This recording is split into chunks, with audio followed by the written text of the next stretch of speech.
Salmo 133:1. Mira cuán bueno y cuán delicioso es habitar los hermanos juntos y en armonía. En la armonía, amados hermanos, hay belleza y también hay bendición. Veamos lo que nos dice el Salmo 133 en su versículo siguiente, que es el 2. Es como el buen óleo sobre la cabeza, el cual desciende sobre la barba de Aarón. Lo compara, amados hermanos, con esa gran bendición que recibía el sacerdote Aarón cuando lo ungían con el aceite santo de la unción, con un aroma fragante. Bendito Dios, y esa bendición fluía en abundancia. Desde su cabeza bajaba la barba y de las barbas a sus vestiduras, simbolizando el orden divino que Dios tiene. Desciende la bendición de lo alto sobre el líder, luego sobre la congregación, y es una bendición ese aceite de unción, de poder, la presencia de su Espíritu Santo. La barba simboliza madurez, la barba simboliza también respeto, ya también experiencia y dedicación al Señor. Es algo tan precioso que nosotros podemos ver en la palabra del Señor. Ese aceite, esa unción, esa consagración, esa frescura, esa sanidad divina está disponible para ti y para mí. ¿Cuál es el requisito? Obedecer al Señor, amarle, vivir en paz y en armonía en esa unidad tan preciosa donde Dios manda bendición. Sean bienvenidos nuevamente a este tiempo de lectura de la palabra. Bendito Dios, damos gracias al Señor que nos permite llegar al día 90. Gloria a Dios, aleluya. Vamos avanzando para la gloria y la honra del Señor. Les motivo en el nombre de Jesús, les invito a que sigamos adelante, a que compartamos la palabra y nos dispongamos a aprender más. Vamos a orar en esta hora para podernos siempre poner en las manos del Señor antes de leer su preciosa palabra. Padre, en el nombre de Jesús te damos gracias, Señor, por este día tan hermoso que nos das. Gracias, Señor, porque a pesar de las pruebas, de la enfermedad, de la dificultad, tú estás ahí, Señor, auxiliándonos y ayudándonos, Padre Santo. A ti sea la gloria y la honra, Señor. No queremos, Dios mío, quedarnos, Señor, sin leer tu palabra cada día. Señor, ayúdanos a vencer cualquier dificultad para poder seguir aprendiendo. Nos rendimos a tus pies en esta hora, Señor. Dios mío, suplicándote que nos enseñes, Espíritu Santo. Enséñanos, Señor, y ayúdanos a seguir adelante, a compartir tu palabra para la gloria de tu nombre. Bendito Dios, amén y amén. Disculpen, mis amados hermanos, he estado luchando con mi garganta ya varios días, pero confío que Dios nos va a seguir ayudando para seguir compartiendo el pan de vida cada día que necesitamos. Nuestras almas necesitan sustentarse de la palabra del Señor, todo nuestro ser, y permitirle al Espíritu Santo que siga haciendo esa obra en cada uno de nosotros, en nuestros corazones, en nuestra mente, en todo nuestro ser, en nuestras casas, en nuestra familia, en la congregación. Necesitamos seguir siendo transformados por su palabra. Antes de leer, voy a estar tomando algo de té por acá, por la garganta. Antes de leer los capítulos de este día, vamos a ver que leímos el día de ayer. Leíamos Deuteronomio capítulo 23, donde vemos, hermanos, que se siguen estableciendo leyes, normas estrictas pero necesarias. Y en este capítulo, para mantener la pureza física, para mantener la pureza moral y la pureza también espiritual dentro de la congregación de Israel, Dios incluye en este capítulo leyes de higiene en el campamento. Bendito Dios, protección hacia los fugitivos y también la obligación de nosotros cumplir los votos al Señor. Cuando hacemos una promesa a Dios, hay que cumplirla, ¿verdad? El primer tema que veíamos del versículo 1 al 8 fueron restricciones a la entrada de la congregación. Se estaba prohibiendo estrictamente que personas con defectos físicos pudieran accesar al campamento, al área de la congregación. Bendito Dios, personas con defectos físicos, específicamente los varones con testículos dañados o miembro amputado, no podían, hermanos amados, entrar. Al hijo ilegítimo, al hijo bastardo, hasta la 10ª generación. Bendito Dios. El otro tema que vimos es la exclusión de los amonitas y los moabitas. También del versículo 3 al 6 veíamos que los amonitas y los moabitas no podían entrar en la congregación porque no fueron hospitalarios cuando el pueblo de Israel salió de Egipto con necesidad. Ellos necesitaban pasar y ser auxiliados, mas ellos se resistieron, cerraron sus corazones y no les ayudaron. Y también por el otro pecado que fue que aparte de no ayudarles, en una oportunidad, como hemos leído, contrataron a Balaam, el rey Balac, ¿verdad? Su rey contrató a Balaam para que maldijera al pueblo y también malaconsejara al pueblo que entrara el pecado. Y al entrar el pecado, si bien es cierto, Balaam no lo pudo maldecir, porque Dios tomó control de la boca de Balaam, sí le aconsejó al rey, a los reyes, cómo podían hacerlos caer. Y les dijo, hazlos que pequen. Y ahí mismo, ¿verdad? Y venía la destrucción por dentro y los hicieron fornicar con las moabitas. Por tal motivo no podían entrar, había una exclusión para ellos. Y también vimos el trato a los edomitas y a los egipcios del versículo 7 al 8. Se prohibía la entrada de los descendientes de los edomitas, sus hermanos y los egipcios, porque también no fueron hospitalarios con ellos cuando los vieron en necesidad en la tercera generación. Así llegaba la resolución del Señor con respecto a estas naciones por su comportamiento con su pueblo. El otro tema que veíamos también es la pureza en el campamento del versículo 9 al 14. Dios establece normas sanitarias para mantener la limpieza, el orden, la pureza en el campamento. Veíamos algo muy interesante, que cada persona tenía que andar una estaca, ¿verdad? Entonces, acuérdense que antes obviamente no existían los sistemas de drenaje, no existían los inodoros sanitarios ni portátiles, y la gente iba al campo. Y todavía algunos de nosotros que nos crecimos en el campo vimos este tipo de necesidad, pues tal vez andábamos lejos de casa y nos agarraba la necesidad física, ¿verdad?, de ir al baño. Entonces ellos tenían que hacer un hoyo y ahí depositar sus excrementos y no dejarlos expuestos, sino que taparlos, porque el Señor les recuerda en su palabra, porque yo ando en medio de ustedes y Él es santo, es puro y limpio.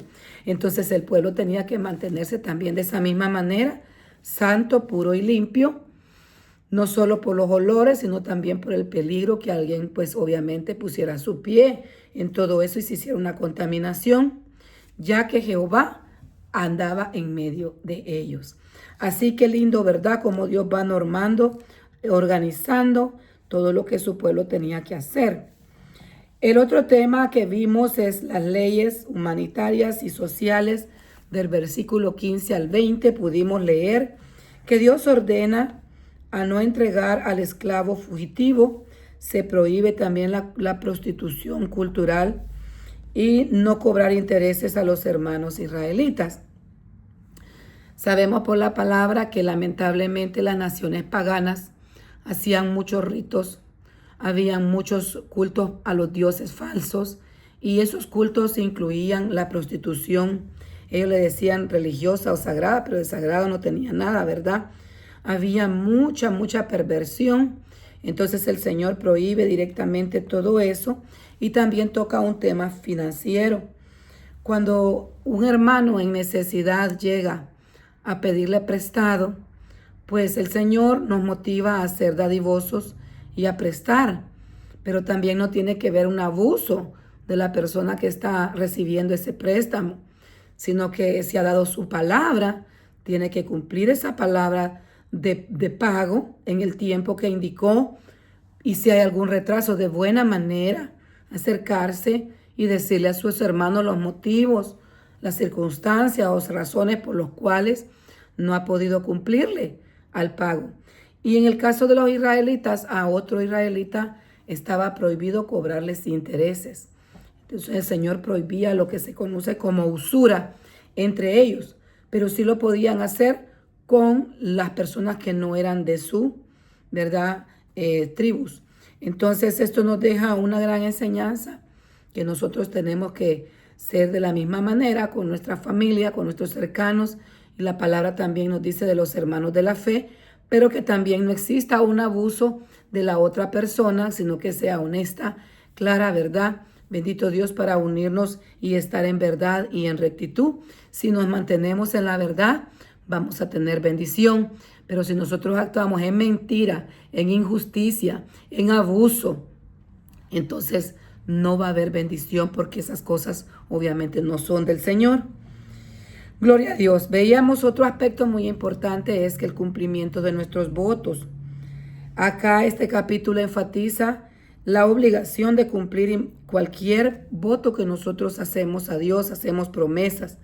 Mucha gente cuando han venido de camino, por ejemplo, hasta este país, le dicen, Señor, si me llevas con bien al llegar allá, yo te voy a buscar, yo te voy a servir, yo me voy a congregar. Pero al llegar al país, el afán, el deseo de salir de deudas, muchas cosas, el enfriamiento, el descuido espiritual, nos llevan a olvidarnos de esas promesas. Y eso trae consecuencias muy devastadoras a nuestra vida y a nuestra familia, porque estamos pendientes, no estamos a cuentas con Dios, no le hemos cumplido lo que le hemos prometido. Así que si hicimos una promesa, obviamente fue voluntaria, nadie lo obligó, sino que surgió del corazón el anhelo de cumplirle, de hacer algo para Dios, cumplámoslo. Entonces, hermano, con la ayuda del Señor, es tiempo de volver a empezar. También habían leyes con respecto a la vecindad, cómo ellos tenían que actuar. Dice la palabra del Señor, nos enseña algo muy bonito acá, que dice que si nosotros vamos pasando, el pueblo iba pasando por algún cultivo y les daba hambre, ¿verdad? Ellos podían tomar del cultivo, comer algo, unas espigas, algunas uvas, lo que fuese, pero estaba prohibido agarrar un cesto, antes eran cestos, hoy podemos decir una bolsa o algún depósito y empezar a echar a la bolsa y llevarlo para casa, eso ya es un robo. Entonces, ¿esto qué busca? Por un lado, la generosidad del que está cultivando, pero por otro lado, que no haya abuso del que está pasando, sino que respetar el cultivo de sus hermanos y no abusar, ¿verdad?, de su generosidad. Amén. Y eso te lo tenemos que enseñar a nuestros hijos. Me recuerdo una vez que yo iba para la escuela y vi unos mangos tan ricos. Comimos esos mangos, hermanos, con mis hermanas. Y a mí se me ocurrió agarrar alguna bolsa plástica y llevarme varios mangos. Me los llevó a la escuela y luego, cuando regresé a la casa, mi mamá me dijo, ¿y esos mangos quién te los regaló? Entonces le dije la verdad. Mira, no me los regalaron, yo los agarré del terreno de tal familia. ¿Sabe qué hizo mi mamá? Y lo más tremendo era que la familia era la familia de mi maestra. Entonces, ¿qué me dijo mi mamá? Pues mañana se los llevas a devolver, me dijo. Con toda la vergüenza del mundo, yo llevé la bolsa y le dije a la señorita, señor, mire, le dije, yo hice esto y esto, y mi mamá me mandó a devolverlo. A ella solo le dio una sonrisa. Me imagino yo, obviamente, ella entendió que mi mamá me estaba dando una lección. Ella tenía muchos mangos en su propiedad que hasta se quedaban caídos. Pero mi mamá me estaba dando una lección de no robar, de no tomar lo que no era mío y no me lo habían regalado, obviamente. Entonces ella los agarró. Está bien, no te preocupes, me dijo. Me disculpó, pero para mí nunca más lo volví a hacer porque esa vergüenza yo no la quería volver a pasar, obviamente. Entonces yo se los comparto porque tenemos que enseñarles a nuestros hijos de que no tienen que tomar lo que no les corresponde. Si nos han prestado algo, tenemos que devolverlo en el momento que nosotros lo hemos dicho. De repente, obviamente, somos humanos, se nos olvida, pero tenemos que ir y pedir disculpas. Y hemos venido leyendo, no solo era de pedir disculpas, mira, aquí te traigo. A veces, hermanos, dependiendo del caso, el Señor nos pide también en la quinta parte, el 20% sería, ¿verdad?, de lo que nosotros hemos tomado, retribuirlo. Si fueron $100, tenemos que devolver 120, ¿verdad?, para quedar realmente en paz y a cuentas. Gloria a Dios. Miren qué bueno es Dios. Mientras vamos leyendo, Dios me va aclarando la garganta. Bendito sea el nombre de Jesús. Disculpen porque no es agradable escuchar una voz así quebrada, rasposa, pero con la ayuda del Señor vamos a continuar. No podemos quedarnos porque empezamos a quedarnos. Ay, no, me siento mal. Hay otro día. Nos vamos perdiendo la bendición y se nos va acumulando también el trabajo en el Señor y somos deudores delante de Él. Deuteronomio 24 lo leímos, también establece leyes civiles y éticas enfocadas en la justicia social. Mire cómo Dios nos está haciendo hincapié en la justicia social, en la justicia comunitaria, en la pureza, en el orden, en la limpieza, en todo, para estar bien con el Señor. También veíamos en este capítulo la protección a los vulnerables, la santidad de los matrimonios en Israel. Gloria a Dios. Vamos a desglosarlo un poquito, hermanos, con la ayuda del Señor. Las leyes de divorcio y nuevo matrimonio. Moisés estableció carta de divorcio. Esta pregunta se la hicieron a Jesús. ¿Pero por qué Moisés hizo esto? Le preguntan. Y el Señor responde, por la dureza de vuestros corazones. Porque en el principio no es así. Lo que Dios une no lo separa el hombre. Pero lamentablemente hay dureza en nuestro corazón. Tal vez de ambas partes, una de las partes no hay perdón o no hay deseo voluntario de cambio, entonces hay dureza y se daban los divorcios y la ley regulaba esta parte civil, cada divorcio, ¿verdad? Si se encontraba algo indecente en la mujer, el marido daba una carta de divorcio y ella se podía casar con otra persona, pero ¿qué pasaba si en ese matrimonio, por ejemplo, el hombre moría o se disolvía también ese matrimonio? Entonces estaba terminante prohibido que la mujer se volviera a casar con el marido anterior. ¿Por qué? Porque este básicamente la había repudiado, la había considerado como que tenía una cosa indecente, la había desechado, también quedaba menospreciada, quedaba burlada, quedaba abandonada. Realmente había pasado algo que obviamente la sociedad se había dado cuenta. Entonces, ¿cómo iba a tomarla después? Ya no se tomaba como un perdón, sino que realmente era una abominación delante del Señor. Un poquito complejo y hay que seguir estudiando este tema, ¿verdad? Porque el tema del matrimonio es algo precioso, pero lamentablemente también existe el tema del divorcio, que es bien delicado. Lo que Dios ha unido, que no lo separa el hombre, y nosotros hacemos votos ante Dios hasta que la muerte nos separe. Ese tiene que ser realmente el objetivo, luchar ambas partes hasta que la muerte nos separe. Hacemos votos muchas veces delante del Señor a la ligera y en la emoción del matrimonio no nos damos cuenta que nos estamos comprometiendo sagradamente delante del Señor a estar juntos en la pobreza, en la riqueza, en la salud, en la enfermedad, en las buenas y en las malas, pero primeras malas que llegan y queremos, pues como decimos en nuestros países, tirar la toalla, y no es así. En las malas tenemos nosotros que disponer nuestro corazón, pedirle al Señor que nos una y que nos ayude a seguir adelante. Bendito Dios. Entonces es un tema que hay que estudiarlo a profundidad, bíblicamente, a la luz de la palabra, con la ayuda del Espíritu Santo, para hacer lo correcto delante del Señor. Nosotros no podemos andar como pueblo de Dios casándonos, divorciándonos, casándonos. Eso no, hermanos amados, porque eso trae condenación eterna. Bendito Dios. Entonces, con la ayuda del Señor lo vamos a lograr. Amén. Otro tema, la justicia de las prendas y de las deudas. Sigue tocando el tema de los préstamos, de las deudas, el Señor regulando también.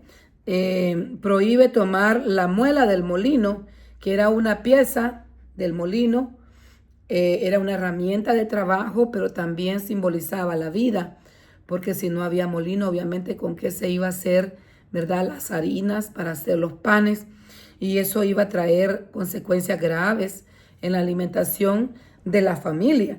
No se podía dar en empeño.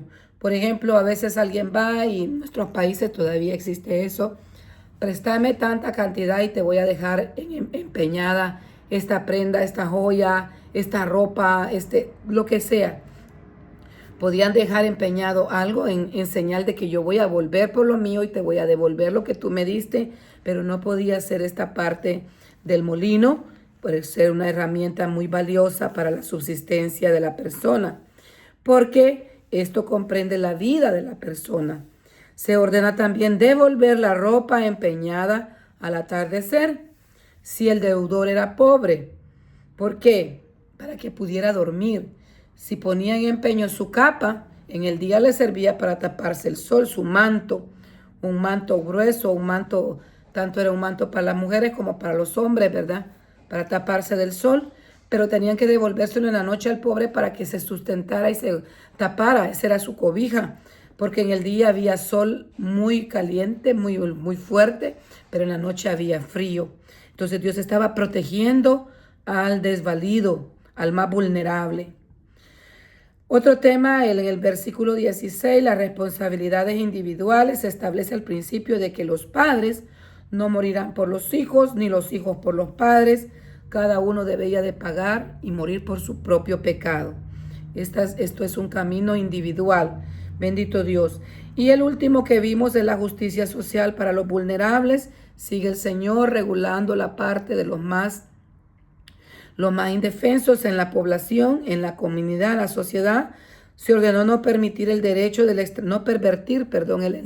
extranjero, del huérfano ni la viuda, porque a veces, hermanos amados, y lamentablemente se sigue viendo que en el mundo la gente que tiene mucho dinero, tiene influencias, tiene muchas personas conocidas, conexiones, personas que en un momento dado, lamentablemente por esa amistad, pueden torcer el derecho. Mi mamá me contaba que uno de sus tuvo, ¿verdad?, un suegro que él hacía y deshacía y decía, yo hago y ¿qué me interesa? Decía, porque, decía otra palabra más fuerte, porque el que está de gobernador es mi amigo, porque el que estaba de vigilante en aquel tiempo no había mucha policía ni establecimientos así de justicia así, físicos en los cantones, en las aldeas, como las que hemos conocido, sino que habían delegados. El delegado es mi amigo. Entonces, ¿qué me va a decir? Decía. Entonces él abusaba y hacía actos no correctos porque sabía que como que no iba a tener consecuencia ante él, pero al Señor no le agrada eso. El Señor quiere que se respete el derecho aún del más vulnerable, del huérfano, de aquel que no tiene quien lo defienda, de la viuda que no tiene un esposo ya que le provea, que le sustente, que la defienda, y del extranjero, porque cuando somos extranjeros estamos en un país que no es nuestro, nos da temor, ¿verdad? Muchas cosas no tenemos nosotros la misma estabilidad en todo sentido del que es nacido en esa región. Así que el Señor establece todo esto para que se cuide la justicia. Y también lo último que vimos es que el Señor pedía que cuando se cosechara, se sembrara, no recogieran hasta el último granito. Si se caían espigas, que se dejaran ahí para lo que se conocía como el rebusco. ¿Y quiénes iban al rebusco? Las personas que no tenían tierra, no tenían cómo sembrar, se iban y cuando las cosechas se levantaban, una parte se caía y el Señor prohibía que eso se recogiera completamente por el dueño del terreno y de la cosecha, sino que se dejara para que las personas pudieran ir a recoger y tener el sustento. Nosotros todavía lo vimos esto, de que personas llegaban a buscar los frijolitos, las vainitas que habían quedado de la cosecha, iban con sus cestitos a recoger para poder tener que comer. Y es lindo, la belleza del tener es compartir de lo que Dios nos da, de la abundancia, y la bendición se multiplica. Es bendición, es una gran obra que el Señor le agrada, que nosotros compartamos con el pobre, con el menesteroso. Bendito sea el nombre de Jesús. Así que, dicho todo esto, para la gloria y la honra del Señor, vamos a leer los capítulos 25 y 26 de Deuteronomio. Gloria sea al Señor, y avanzamos con este libro en el Antiguo Testamento. Gloria a Dios. Capítulo 25. Si hubiere pleito entre algunos y acudieran al tribunal para que los jueces los juzguen, estos absolverán al justo y condenarán al culpable. Si el delincuente mereciere ser azotado, entonces el juez le hará echar en tierra y le hará azotar en su presencia. Según su delito será el número de los azotes. Se podrá dar 40 azotes, no más. No sea que, si lo hirieren con muchos azotes, más que estos, se sienta tu hermano envilecido delante de tus ojos. No pondrás, bozal al buey cuando trillare. Cuando hermanos habitaren juntos y muriera alguno de ellos y no tuviere hijos, la mujer del muerto no se casará fuera con hombre extraño. Su cuñado se llegará a ella y la tomará por su mujer y hará con ella parentesco. Y el primogénito que ella diere a luz sucederá en el nombre de su hermano muerto, para que el nombre de éste no sea borrado de Israel. Y si el hombre no quisiera tomar a su cuñada, irá entonces su cuñada a la puerta a los ancianos y dirá: mi cuñado no quiere suscitar nombre en Israel a su hermano, no quiere emparentar conmigo. Entonces los ancianos de aquella ciudad lo harán venir y hablará con él. Y si él se levantare y dijere: no quiero tomarla, se acercará entonces su cuñada a él delante de los ancianos y le quitará el calzado del pie y le escupirá el rostro y hablará y dirá: así será hecho el varón que no quiere edificar la casa de su hermano. Y se le dará este nombre en Israel: la casa del descalzado. Si alguno riñere uno con otro y se acercare a la mujer de uno para librar a su marido de mano del que la hiere, y alargando su mano asiere de sus partes vergonzosas, le cortarás entonces la mano, no la perdonarás. No tendrás en tu bolsa pesa grande ni pesa chica, ni tendrás en tu casa efa grande y efa pequeño. Pesa exacta y justa tendrás, efa cabal y justo tendrás, para que tus días sean prolongados sobre la tierra que Jehová tu Dios te da, porque abominación es a Jehová tu Dios cualquiera que hace esto y cualquiera que hace injusticia. Orden de exterminar a Amalec. Versículo 17 en adelante. Acuérdate de lo que hizo Amalec contigo en el camino cuando salías de Egipto, de cómo te salió al encuentro en el camino y te desbarató la retaguardia de todos los débiles que iban detrás de ti, cuando tú estabas cansado y trabajado y no tuvo ningún temor de Dios. Por tanto, cuando Jehová tu Dios te dé descanso de todos tus enemigos alrededor, en la tierra que Jehová tu Dios te da por heredad, para que la poseas, borrarás la memoria de Amalec de debajo de los cielos, no lo olvides. Vamos a leer el capítulo 26, primicias y diezmos. Cuando hayas entrado a la tierra que Jehová tu Dios te da por heredad, y tomes posesión de ella y habites, entonces tomarás de las primicias de todos los frutos que sacares de la tierra de Jehová tu Dios te da.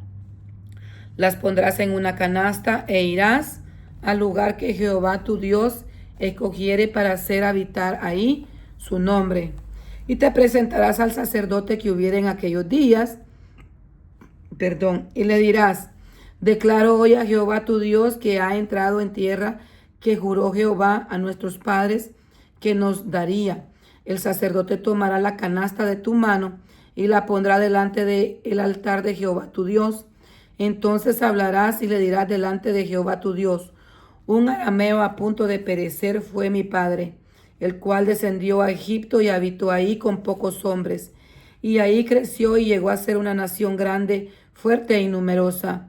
Y los egipcios nos maltrataron y nos afligieron y pusieron sobre nosotros dura servidumbre. Y clamamos a Jehová el día de nuestros padres. Y Jehová oyó nuestra voz y vio nuestra aflicción, nuestro trabajo y nuestra opresión. Y Jehová nos sacó de Egipto con mano fuerte, con brazo extendido, con grande espanto y con señales y con milagros. Y nos trajo a este lugar y nos dio esta tierra, tierra que fluye leche y miel. Y ahora, he aquí que he traído las primicias de los frutos de la tierra que me diste, oh Jehová. y lo dejarás delante de Jehová tu Dios, y adorarás delante de Jehová tu Dios, y te alegrarás en todo el bien que Jehová tu Dios te haya dado a ti, a tu casa, así como con el levita, con el extranjero que está en medio de ti. Cuando acabes de diezmar todo el diezmo de tus frutos en el año tercero, el año del diezmo, darás también al levita, al extranjero, al huérfano y a la viuda, y comerán en tus aldeas y se saciarán. Y dirás delante de Jehová tu Dios: he sacado lo consagrado de mi casa, y también lo he dado al levita, al extranjero, al huérfano y a la viuda, conforme a todo lo que me has mandado. No he transgredido tus mandamientos, ni me he olvidado de ellos. No he comido de ello en mi luto, ni he gastado de ello estando yo inmundo, ni de ello he ofrecido a los muertos. He bendecido a la voz de Jehová, mi Dios. He hecho conforme todo lo que me has mandado. Mira desde tu morada santa, desde el cielo, y bendice a tu pueblo Israel, y a la tierra que nos has dado, como juraste a nuestros padres, tierra que fluye leche y miel. Jehová tu Dios te manda hoy que cumplas estos estatutos y decretos. Cuida, pues, de ponerlos por obra con todo tu corazón y con toda tu alma. Has declarado solemnemente que Jehová es tu Dios y que andarás en sus caminos y guardarás sus estatutos, sus mandamientos, sus derechos, que escucharás su voz. Jehová ha declarado hoy que tú eres pueblo suyo, de su exclusiva posesión, como te lo ha prometido, para que guardes todos sus mandamientos, a fin de exaltarle sobre todas las naciones que hizo, para loor y fama y gloria, y para que sean un pueblo santo a Jehová tu Dios, como él ha dicho. Gloria sea al Señor. Qué bendición, ¿verdad? Seguimos aprendiendo para la gloria del Señor. Pasamos al Nuevo Testamento y vamos a ver qué leímos en el último capítulo del Evangelio de San Juan. San Juan 21. Gloria a Dios. Cierra una etapa victoriosa con la muerte y resurrección de nuestro Señor Jesucristo, y ahora le da una nueva oportunidad a sus discípulos. Pasan de la tristeza a la misión, pasan de la tristeza a la alegría de verle resucitado, pasan de esa tristeza que los llevó a regresar a sus actividades cotidianas que tenían antes de ser llamados como discípulos. Regresaron a pescar, pero el Señor los había llamado para ser pescadores de hombre, y les estaba dando en este capítulo una nueva oportunidad, un nuevo inicio, un nuevo comenzar. Qué bueno es nuestro Dios, que es un Dios de nuevas oportunidades. Cuando nosotros reconocemos que estamos mal, nos arrepentimos, Él nos bendice con su perdón, nos trae paz y nos comisiona, nos da una misión y nos da de su bendición, nos da las herramientas, su presencia, su Espíritu Santo, su paz. Qué bendición, hermanos amados, lo que Dios hace. Bendito Dios. Leíamos del capítulo 1 al 14 que nuevamente encontramos una pesca milagrosa. Jesús aparece tras una noche de una pesca infructuosa. Sus discípulos, algunos se habían ido a pescar junto con Pedro y habían pasado toda la noche cansados, necesitados, y a pesar de ser unos pescadores expertos, no habían pescado nada. Me recuerdo cuando empezábamos nosotros por fe y en obediencia, con qué gozo a trabajarle al Señor. Algunas personas, en vez de darte ánimo, te dan palabra de desánimo y como que dudes de lo que el Señor te ha dicho que hagas. Y nos dijeron, pero ustedes no tienen experiencia. Pues obviamente el Señor no llama a expertos, Él nos enseña. Busca corazones dispuestos, rendidos y anhelosos de hacer su voluntad, agradecidos por lo que el Señor ha hecho. Pero vemos que no es la experiencia que da, hermanos amados, la victoria. Estamos viendo muchas personas que son muy capacitadas, muy estudiadas, se han esforzado, pero nos damos cuenta que no es un título, No es una carrera, es quien bendice, es Dios.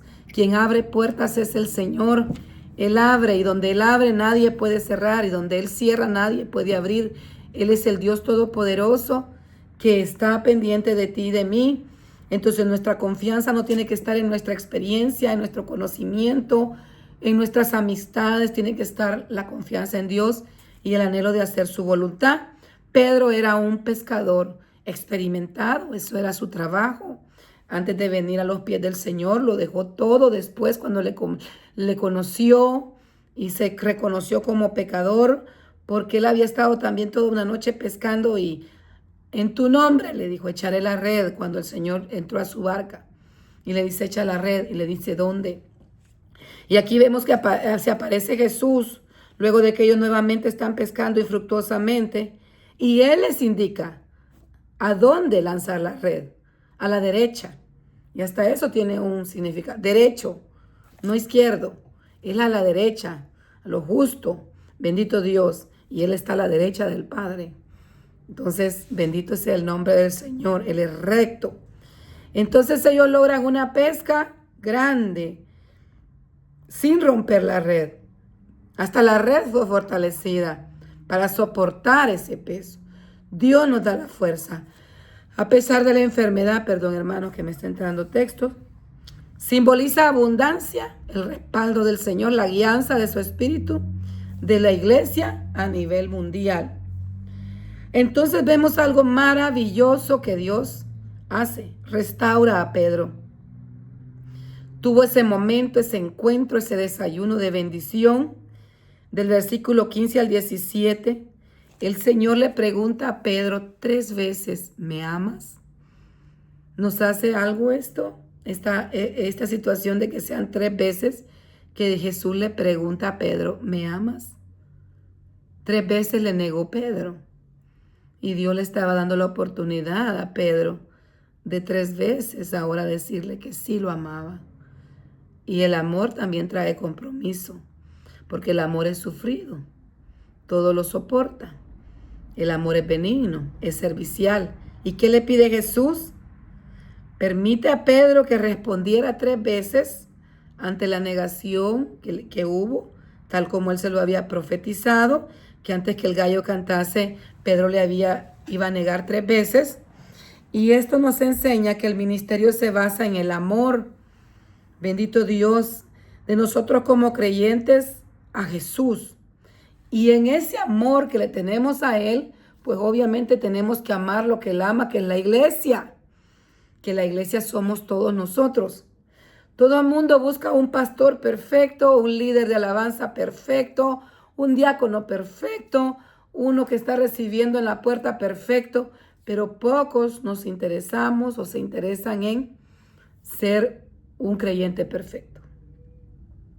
Si nosotros anhelamos realmente exaltar y glorificar el nombre del Señor, no solo tenemos que decirle que lo amamos, tenemos que servir a nuestros hermanos y cuidar a los fieles, a los creyentes, desde el más chiquitito, de la ovejita más tierna, tenerle paciencia, amor, guiarla con amor y sabiduría, pero también a sus corderos y a sus otras ovejas para la gloria de su nombre.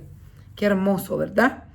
Vimos del versículo 15 al 17, pues, el mandato del pastoreo. A cada declaración de amor que Pedro daba, el Señor le decía una petición: apacienta mis ovejas. Mire, qué bonito. Cuídalas, dales de comer. El pastor está pendiente a qué pastos van a estar las ovejas comiendo, el agua que van a estar bebiendo, el descanso que van a estar teniendo, la armonía en cada cosa, en los peligros, avisarles, rescatarlas y llevarlas nuevamente al redil, cuidar de los corderos. Bendito Dios. También del versículo 18 al 19, Jesús le profetiza a Pedro la manera en que iba a morir, con un martirio, confirmando que el discipulado auténtico implica seguirlo hasta la cruz. El Señor nos dice en el Evangelio: toma tu cruz y sígueme. Amén. Diariamente.